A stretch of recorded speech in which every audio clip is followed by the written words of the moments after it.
Parang wala lang yung one game suspension kay Kai Sotto. Napakabuli mga idol sa ilalim. Sa wakas marunong nang pumasa ang kakampi ng ating pambato. Napahanga si Coach Ansay sa ginawa ni Kai Sotto. Eto naman mga idol, mula sa Japan B-League magbabalik laro na si Kai Sotto mula sa one game suspension na ipinataw sa kanya ng Japan B-League nung ma-eject siya sa Game 2 kontra sa Sun and Neo Phoenix. Well, move on tayo dyan mga idol. Opening ng frame, 5-0 run ang ginawa ng Koshigaya Alpas. Low pass from LJ Peak sabay dakdak ni Kai Sotto at nakasabit pa ng foul ang ating pambato. Tambak ng 7 points ang Kyoto Hanaris. Maganda mga idol yung nagiging depensa ni Kai Sotto sa early game ng laban. Halos 2 versus 1 yung nagiging laban para kay Kai Sotto with a turnaround mid-range pull-up jumper.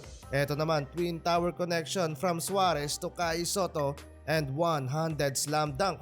4 points para sa big man, sabay pinahinga muna si Kai Sotto. Lobo mga idol, sa 11 points ang kalamangan ng Koshigaya Alpas. Pero mula sa dayang seconds, fast attack ng Kyoto, baba sa single digit ang lamang ni Nakai with 12-21 and the first quarter. Pero nakapag-run mga idol ang visiting team sa pagbubukas ng second quarter, kaya agad nalusaw yung timeout ng Koshigaya. Habang nakapag-commit naman si Kai Sotto ng first turnover, hindi umepekto yung kanyang signature fake. Magandang senyalis to mga idol, marunong nang pumasa ang kakampi ni Kai Sotto.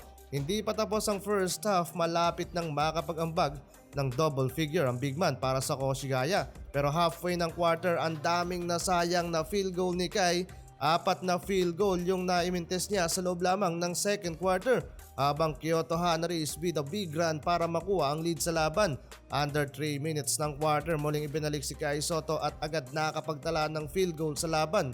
Yun nga lang, sobrang alat ng Koshigaya Alpas sa scoring, 15 of 34 from the field na. Kaya nabaliktad yung kalamangan, 13 points lead para sa visiting team. Koshigaya with 36 points while Kyoto Hanaris with 49 points. Kai Sotto, leading scorer so far. Sinimulan mga idol ni LJ Peak ang second half with a 3-pointer habang nangangalabaw mga idol sa painted area. Etong si Jeff Gibbs, huge run mga idol para sa Koshigaya. At ilista mo pa etong open court 200 slam dunk ni Kai plus alley-oop dunk, back-to-back dunk para kay Kai Sotto. Sobrang bully ni Kaiju sa painted area. Pinagbubutataba naman ang kalaban. Unti-unti nang naikat ng Koshigaya ang lead ng Kyoto hanggang sa naitabla nila sa 65 ang talaan sa scoring sa pagtatapos ng third quarter. Yun nga lang mga idol, sa dulo ng laban matagal na ibalik si Kai Sotto sa loob ng court at umasa sila mga idol sa 21 years old rookie. Nakapag-draw pa si Kai Sotto ng foul sa last second ng quarter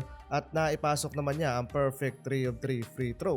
Yun nga lang mga idol, natalo ang home team sa laban na to. Nasayang doon mga idol ang ginawang 20 points, 4 rebounds, 3 assists and 1 block ni Kai Sotto.